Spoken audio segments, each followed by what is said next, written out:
In 1536, the survivors of a lost Spanish expedition finally meet their countrymen again.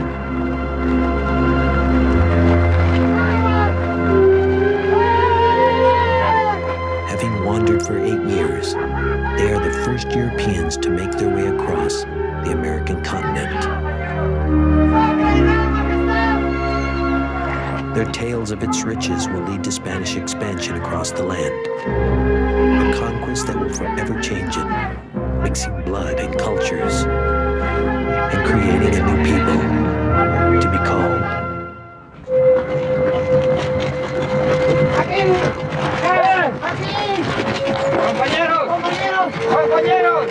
As the 20th century draws to a close, Mexicans are bringing to the world a new awareness of who they are. These filmmakers portray how the Mexican character was shaped by the Spanish conquest by recreating the 16th century journey of Álvar Núñez Cabeza de Vaca. Tú te tardas en reaccionar, pero reacciona también. Levanta las manos, si no quieres gritar, nada más For director Nicolás Echevarría, the film is a personal endeavor to explain what it means to be Mexican through the story of a Spaniard who in spirit became Indian. The main thing where I was really interested of making this film is it's because he's a very unusual Spanish that came to this country. He was what I call an anti-conqueror. He was a man that came to America, like all the rest of the soldiers of the Spanish army, with all the strength they had. But during his trip, in this walk that took 8 years crossing all the continent, there was a lot of changes inside of him that made him another man. He was very, very influenced by the Indian culture, and also he took definitely the side of the Indians. Another reason why I was very much motivated to do this film is because it's really the invention of America. These people invented an America that it was in a certain way exaggerated, and for the Europeans was absolutely something unreal. It was like visiting another world, and the news and the notices they sent to Europe was absolutely fantastic.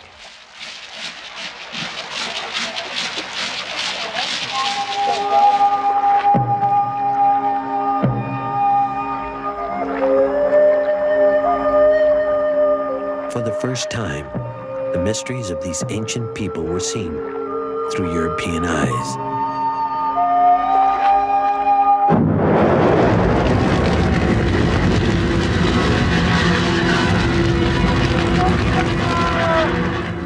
In the early 16th century, what Europeans called the New World was in fact home to civilizations thousands of years old.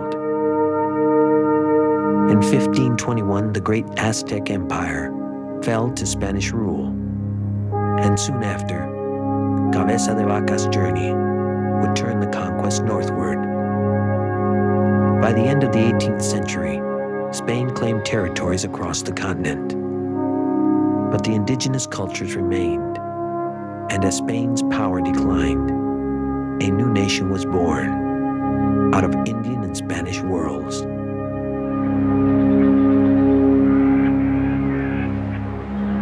This is an ancient country where nearly 60 different Indian groups can still be found, speaking the native languages of their ancestors.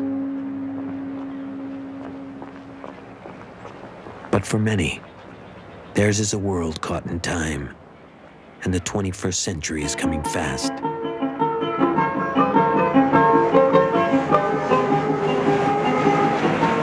Mexico City, 20 million strong. It is the largest city in the world.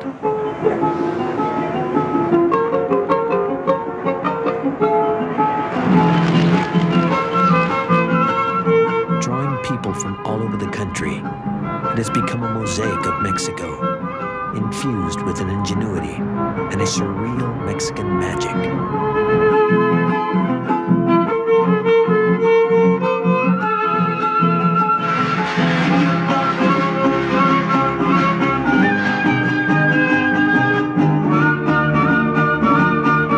Mexico City's attraction is a fatal attraction, and it can be explained in two ways. One, of course, is economics. People flock to the city because of their better job opportunities.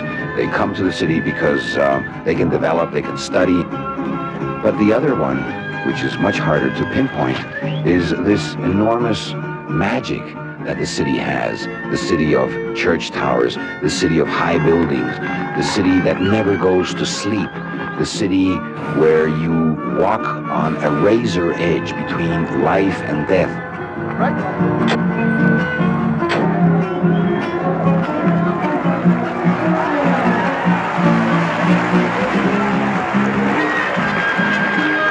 The city where culture is created, where politics are made and unmade. That is perhaps the biggest allure of Mexico City.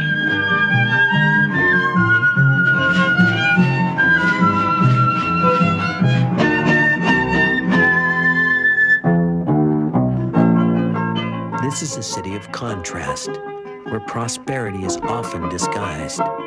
For one of its most successful markets is in Tepito Barrio, home to artist and writer Felipe Ehrenberg. These streets shape his philosophy. I live in this very center of the city, and I'm very comfortable living here because you find everything. You find all sorts of suppliers, you find all sorts of craftspeople, you find materials of all sorts. The city, Mexico City, offers practically everything that is needed in the whole country, and that's perhaps one of the reasons why so many people flock to it and then stay in it. Like an ocean, the nation's capital spreads out across the Valley of Mexico, a center of commerce for 700 years. Now home to 1/4 of the country's entire population, it grows by 2,000 a day. Its survival relies on controlling the masses in constant motion. Mexico City's subway moves 4.5 million people a day.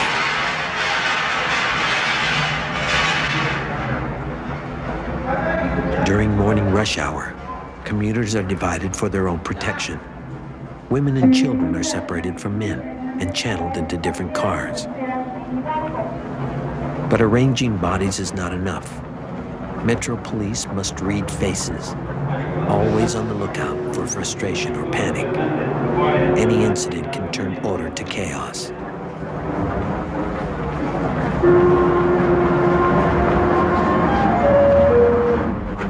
Working with the endless crowds has given Carmen Carrillo a unique perspective. Me gusta trabajar para el sistema porque aquí se nos haya. I'm very proud of working in the system, and I enjoy what I do. I like being a conductor because it's helped me out as a woman, as a person.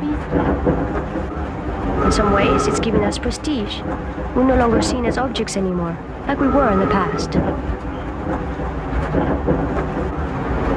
It's a great responsibility, since we're conducting lives, not just trains, but lives that depend on us for safety.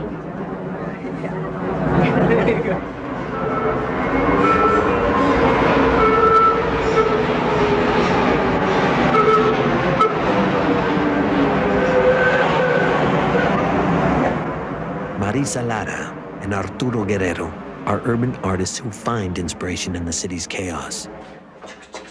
They seek it out and bring its vitality to their art. Ahí está bueno, yo creo que.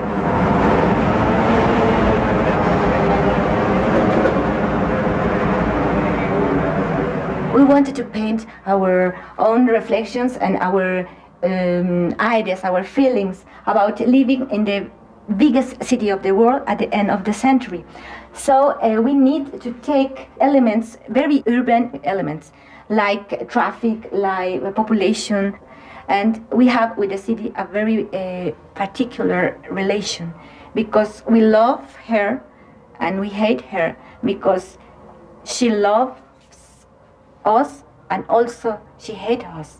And you have to be very strong for living here in Mexico City. But anyway, we feel that we have with her a very deep union. And we need to stay here. We need to go on painting here. Through their eyes, they dispel the harshness of the city by finding what makes it uniquely Mexican.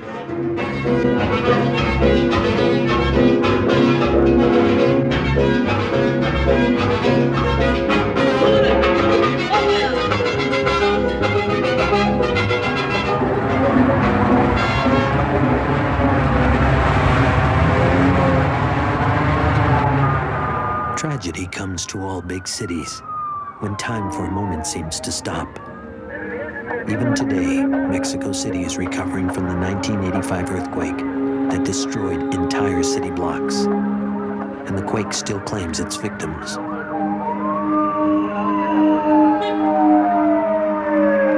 In a condemned building under reconstruction, he was caught in a cave-in.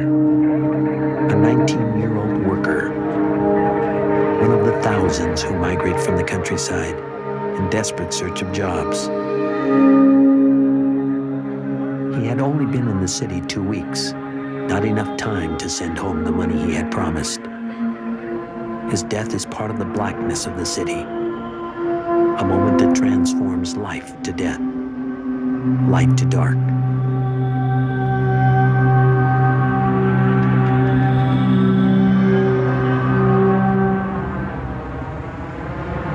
Jose Antonio is a survivor.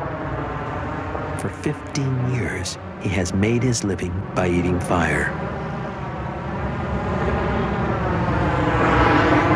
Me siento muy orgulloso trabajar en mi país, mano. Well, man, I feel very proud to work in my country.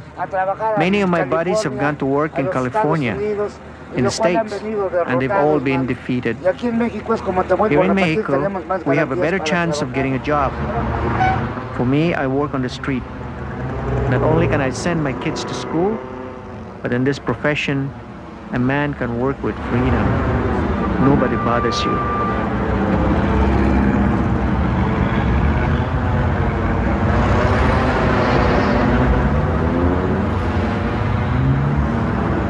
As in all of Mexico, nothing is what it appears to be. Even reality is hidden behind a mask.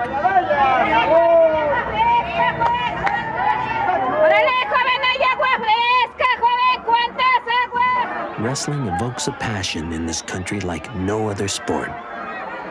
Thousands of aficionados flock to watch La Lucha Libre, the free fight, where the myth of the mask takes on a new role.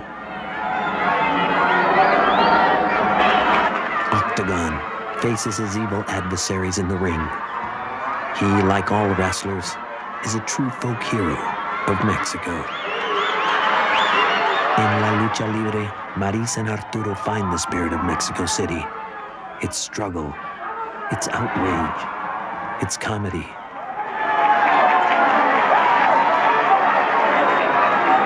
Wrestling is very important because it's like the popular theater.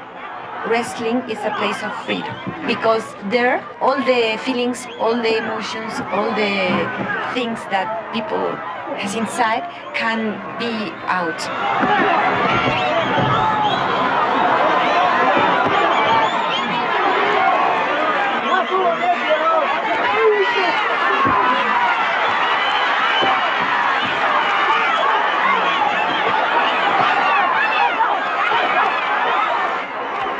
The Americans have another kind of idols. And maybe your idols don't exist, are fiction, but our idols exist. They are human, they are people. For example, El Santo, Blue Demon, Perro Aguayo, Octagon, they really exist. And that's why the fantasy is maybe stronger. Because you know that in the arena you can see your idol. And out in the street you can run behind them and tell, please give me an autograph. Please, please, please. We love them because they are part of our Mexican heart.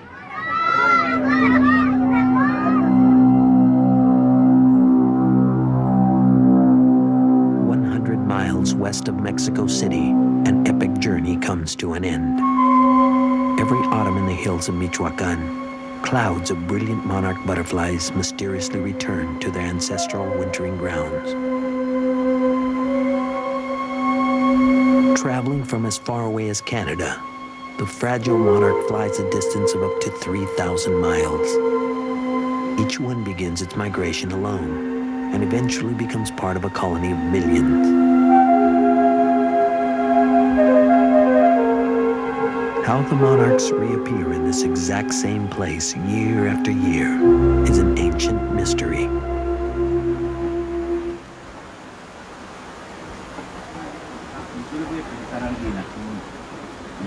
On a protected mountainside, Homero Arigis leads a group of journalists through a butterfly sanctuary he was instrumental in establishing. Arigis is the founder of the Group of 100, an ecology organization that has united intellectuals and artists on behalf of the environment. A novelist and a poet, he is more than the voice of ecology. He has become the conscience of Mexico. I was born in a village where the butterflies came every winter from Canada. Then for me has been like a memory of my childhood, a personal relation with the butterflies. Later in life, when I realized that the trees were cut down, I became an ecologist. I decided myself to defend the trees and defend the butterflies. And since then I have been very active defending the environment.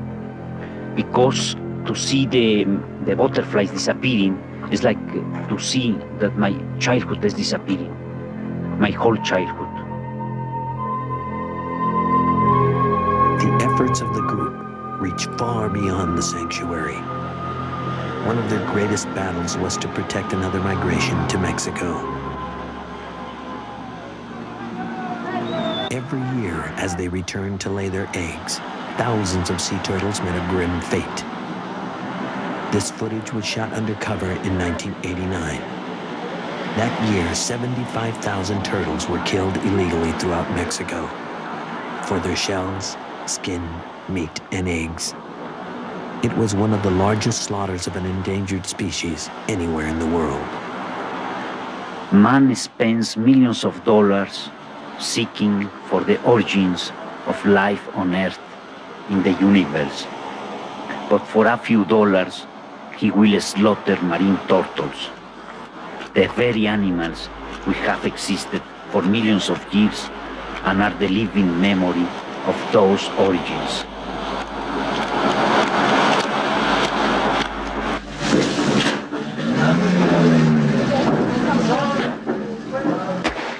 The worst part is that the people who kill the turtles are still as poor as ever after the animals are dead.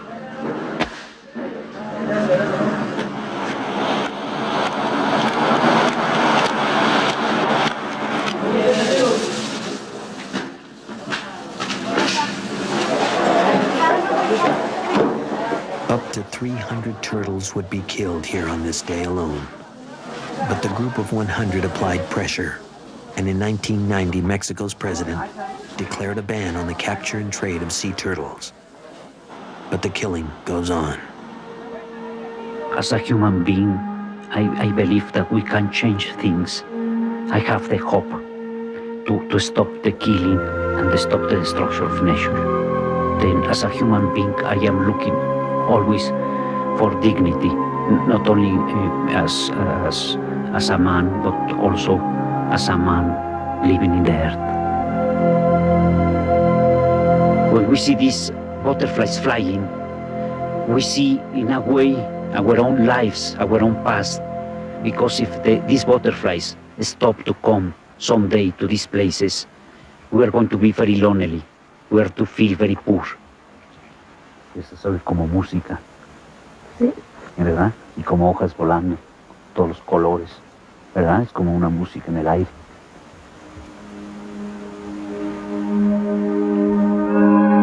Mexico's colors, shapes, and textures have inspired its artists for 30 centuries and are celebrated in the paintings of Rufino Tamayo. He is one of Mexico's greatest and most beloved artists. And together with Homero Arigis, he believes in preserving the country's fragile inheritance.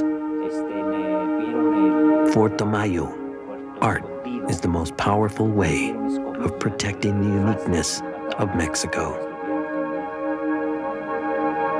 He is a master of contemporary Mexican art, and his works are exhibited in museums around the world. Renowned for his dynamic use of color and the simple power of pre-Columbian shapes and lines, he is ever faithful to his Zapotec Indian roots.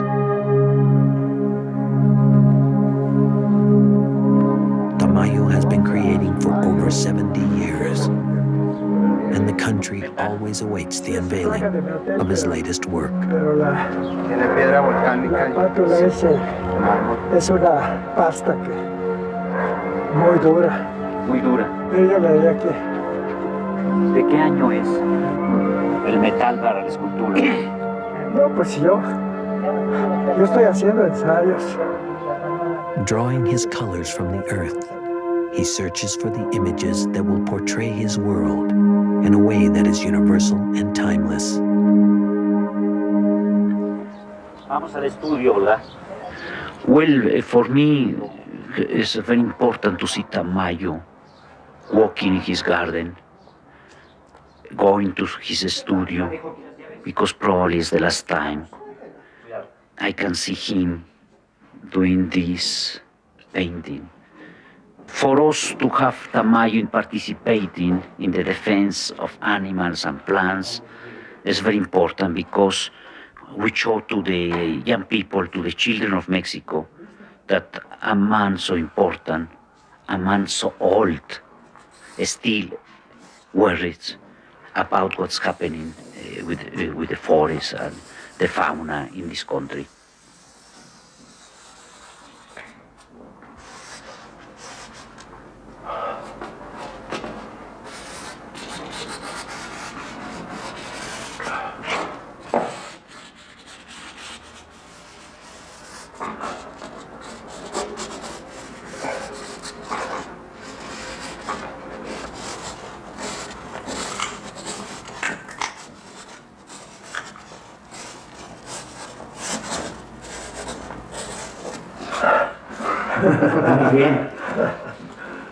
My purpose is to continue the tradition that belongs to this country. We have a great art tradition in Mexico. I am trying to continue it, actualizing it, not copying what had happened before, but continuing it in the present. This would be one of Tamayo's last works of art. On the 24th of June, 1991, Rufino Tamayo died at the age of 91. His death marked the passing of a great man.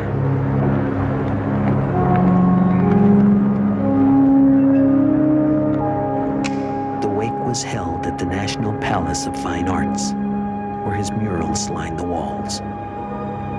Here, only the most celebrated Mexican artists lie in state.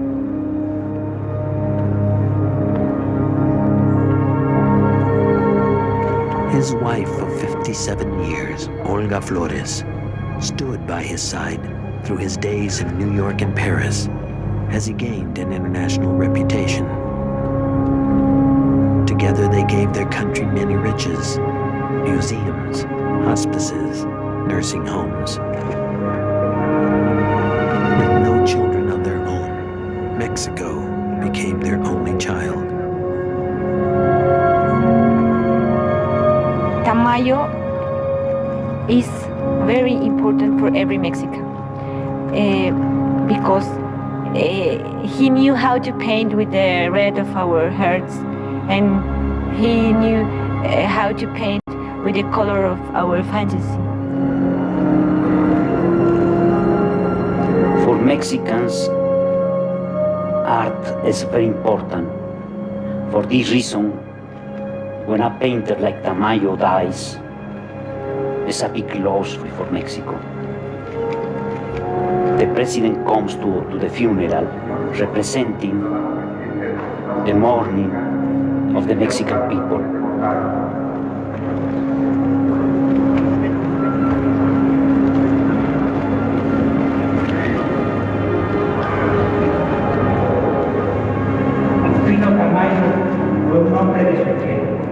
Sometimes I think that the Mexicans have so much reverence for their artists because they think that the eyes of the artists are the ones who can see the real Mexico.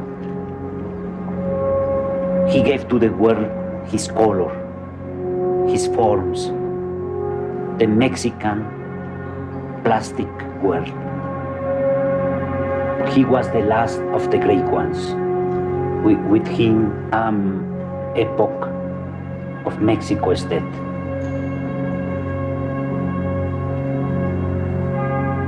Mexico is a very tormented country.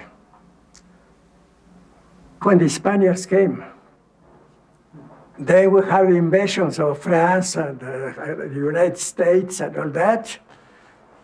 And that makes the character of the Mexican very peculiar one. We are tragic on one side, but at the same time, we have sense of humor. And we make fun of the tragedy. Here is an example, the fun we make of the tragedy. This has to do with the Day of the Dead. You know, we give them as a present, and the idea is to eat these skulls. They are candy, and you have to eat them the Day of the Dead. So we make fun of that. So it's a mixture of tragedy and comedy. And that is a characteristic of the Mexican.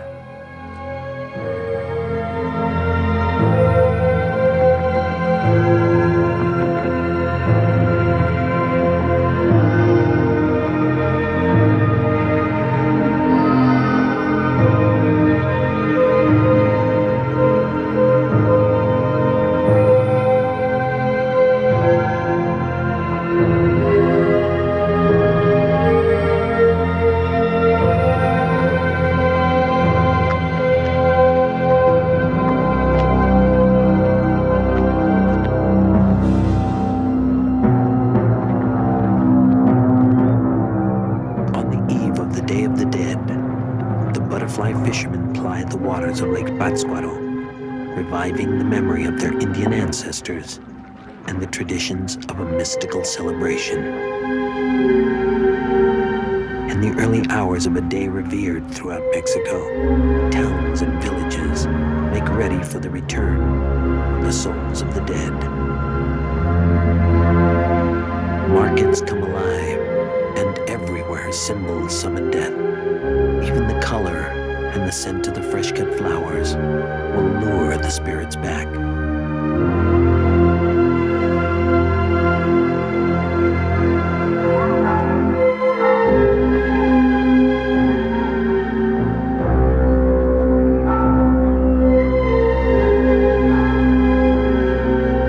It is El Día de los Muertos, the day the souls of the dead travel home to the world of the living.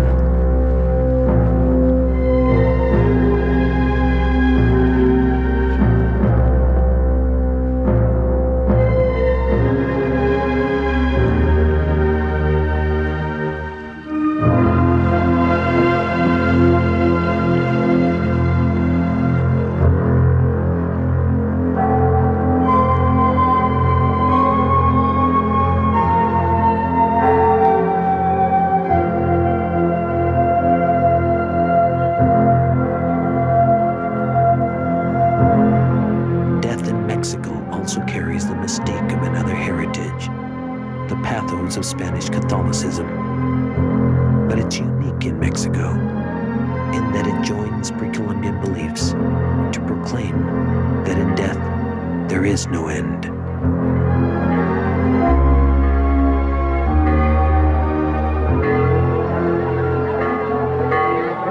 The sorrow of the cemetery is transformed when families gather at the graves with offerings for their loved ones. Among the hundreds for whom this is a joyous occasion, Natividad Baltasar is faithful to her daughter's memory. She has been coming to the Pátzcuaro Cemetery for 20 years to visit her. Well, there's a lot of happiness today. This day gives me a lot of pleasure, and it's ours. It's the Mexicans. This is our duty to our dead ones. When you love them, that is. When you don't love them, well, you don't have this duty. You forget them. And when I'm here, it's like she still belongs to me, like she's still here with me. She sees me, she hears me, and one day the Lord will take me, and I can join my daughter again.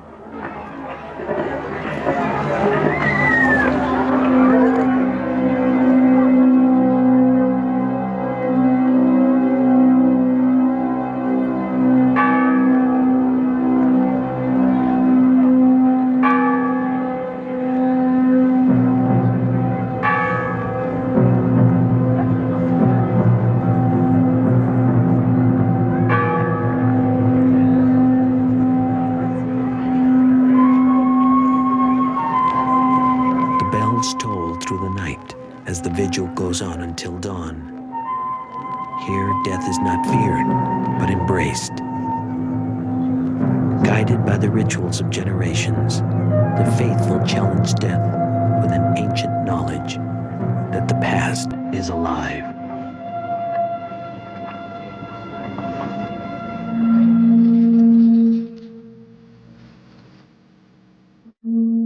The spirit world is felt not only on the Day of the Dead.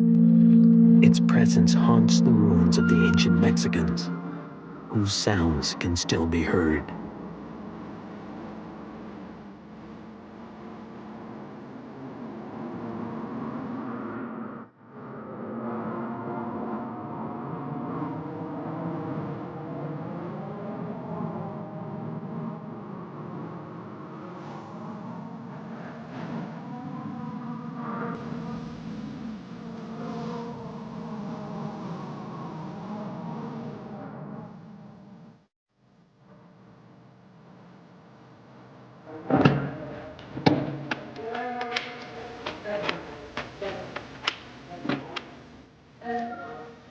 Rescuing the sounds of the past, a group of musicians called the folkloristas have gathered a rare collection of instruments. Many are still played in villages today. Some are copies of museum pieces that date back 1,500 years.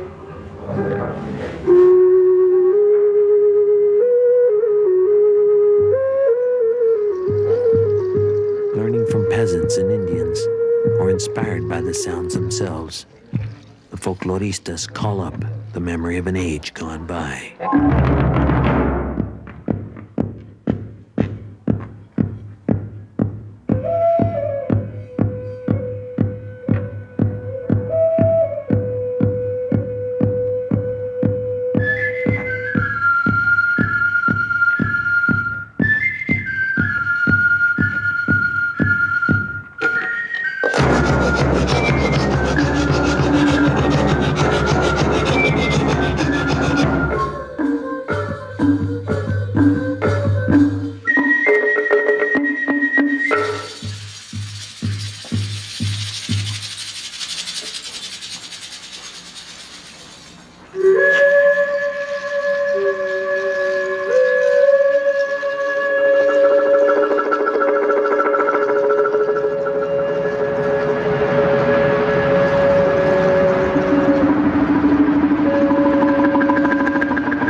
Chiapas, and the last tropical rainforest on the North American continent. It has been said that the mystery of Mexico comes from its primeval landscape. Millions of years old, the magical forest seems timeless, forever holding the secrets of another world. For living deep within it are a handful of Indians, descendants of the Maya, who, like their ancestors, have found refuge within this fragile ecosystem.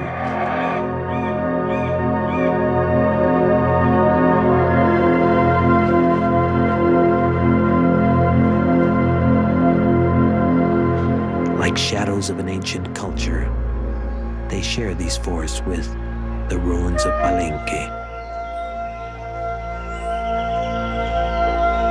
Once a great Mayan city, it was home to priests and artists who celebrated the most advanced civilization of their time. But its rulers have long been silent. After standing 700 years, within 20, the city was suddenly abandoned, to be swallowed by the forest, unnoticed even by Cortés and his passing army. It was not found until the end of the 18th century.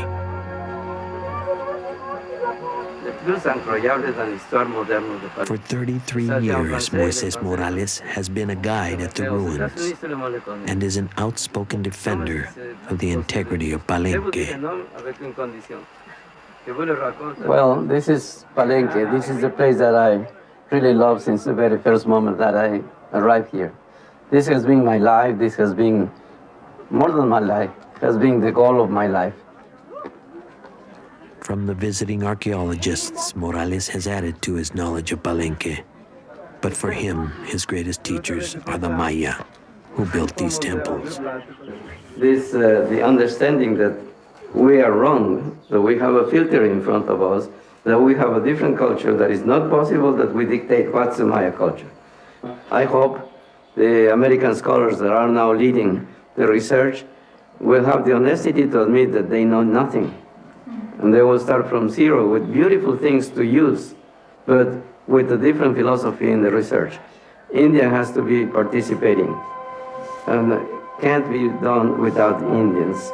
And we have to take the Indian, make him climb the steps of the culture, and then invite him to collaborate with us to understand what was the great civilization of the Maya.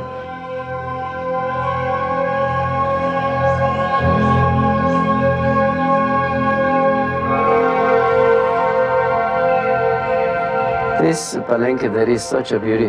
It makes me feel sometimes that the beautiful trees around and the buildings that so many people consider a pile of rock. Then the magic touch comes when the visitor arrives, when some people comes here and gives you the ideas of their feelings. Then you start to believe that what the people say sometimes is truth, that this is not a place, this is a state of mind.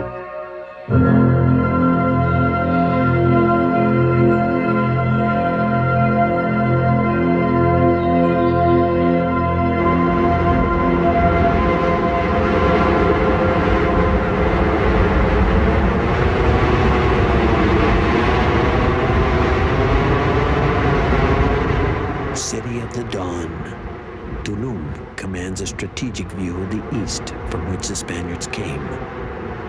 In their search for riches, they sailed over a wealth they would never know.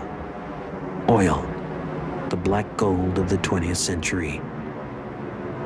Once exploited freely by foreigners, it is now a symbol of independence and a jealously guarded national treasure. The largest single source of revenue, it has brought Mexico into the global economy.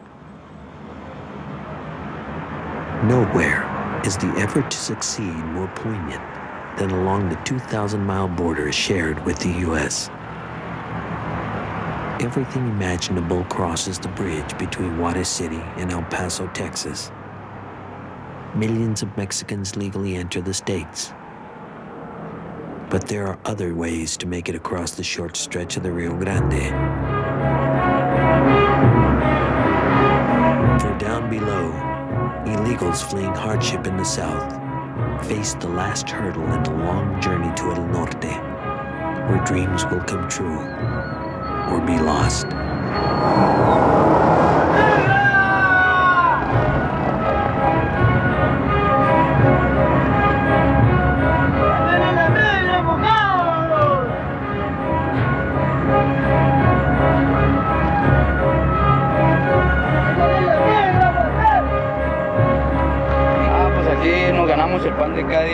We earn our daily bread by taking people across the river.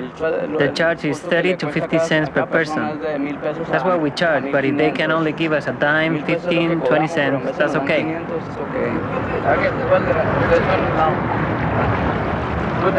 But it's not always a one-way trip. Many go over just for the day, and El Gato, the cat, has made a business of it, taking the same customers every morning. Aquí en Juárez, de muchos años, y pasado al paso, allá, a una bendición allá. I've been in Juárez for many years, and I go to El Paso. I buy inexpensive little things over there to sell. 70. I'm 70 years old. I'm on the move. Since 1960, the immigration has never bothered me. When my children were young, I would take them across the river, and the immigration would give them snacks and fill their bottles with the milk they use for their coffee. And they have never bothered me. A lot of people I've seen are disrespectful to the immigration officials. A lot of people are. That's all. And God bless you. It's an endless game of cat and mouse. Those who are caught are sent back, but most will try again. They are pulled to one of the wealthiest nations in the world, where the rewards outweigh the risk of getting caught. In the U.S., they can earn up to 10 times as much as in Mexico. 700 illegals will be apprehended at El Paso today, but nearly 500 will make it through. Their sheer numbers easily overwhelming the Border Patrol. On the line between North and South, this is a crossroads between worlds. It is not Mexico and not the U.S., but a place where people make a leap between cultures. And most who leave go with the promise to return. Juárez, once called El Paso del Norte, has always been a link to the north. From this 17th century city, Spanish expeditions were launched. Within the past 25 years, it has been transformed by an invasion of another kind. Attracted by cheap labor, foreign-owned factories called maquiladoras have sprung up all along the border.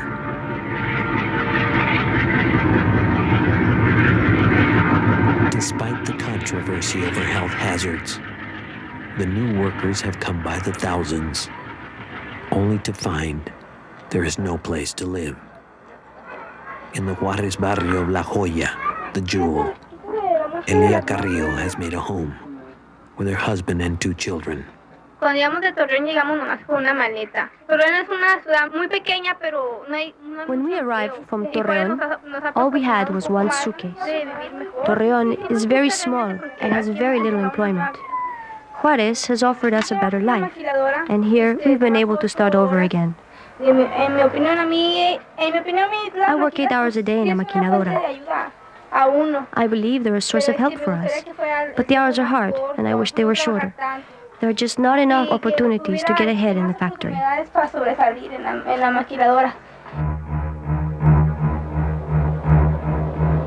Only 19, Elia faces the realities of border life every day. She lives in one world and works in another. The factories assemble everything from blue jeans to computers, but little will be sold in Mexico. Even the surgical supplies Elia makes are shipped back to their U.S. owners. But the foreign investment gives something back to Mexico, jobs that are badly needed. I think manual labor is very important for Mexico because it's very effective. It's just a shame that we're so poorly paid. We work very hard and receive a salary that is just not quite right. After working a 45-hour week, Elia takes home $26. The attraction of the maquiladoras is double-edged. The work has been plentiful and steady, but the cost of living on the border is high, and saving enough to make a better life is a slow process. Elia's hopes are tied to Mexico's economic struggle, and it takes an inner strength to rise above the world around her. While Mexico can be hard, it is filled with the visions of its people who hold true to a belief in themselves. For even in worlds that seem so different, theirs is a spirit that endures.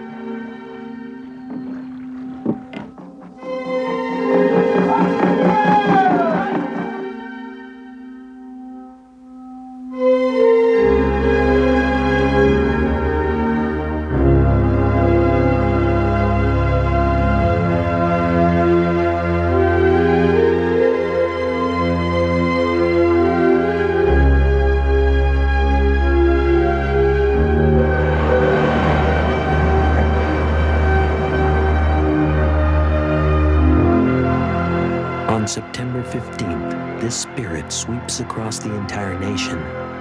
For on this night, the many Mexicos gather under a single flag to hear the president lead a sacred cry of freedom.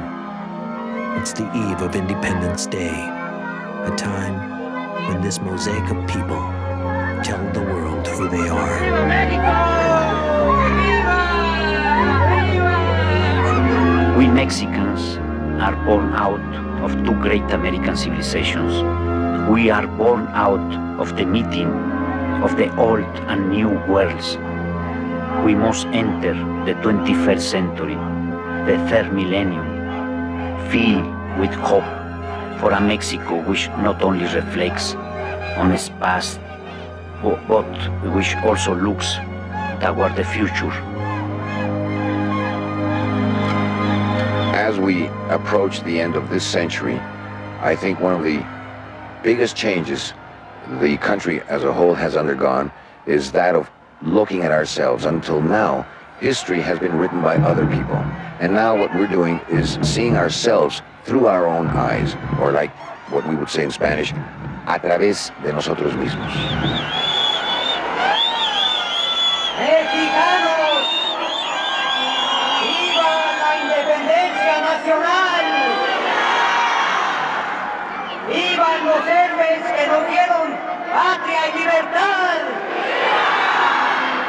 ¡Viva Hidalgo! ¡Viva Morelos! ¡Viva Allende!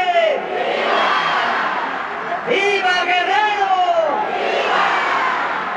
¡Viva México! ¡Viva México! ¡Viva México!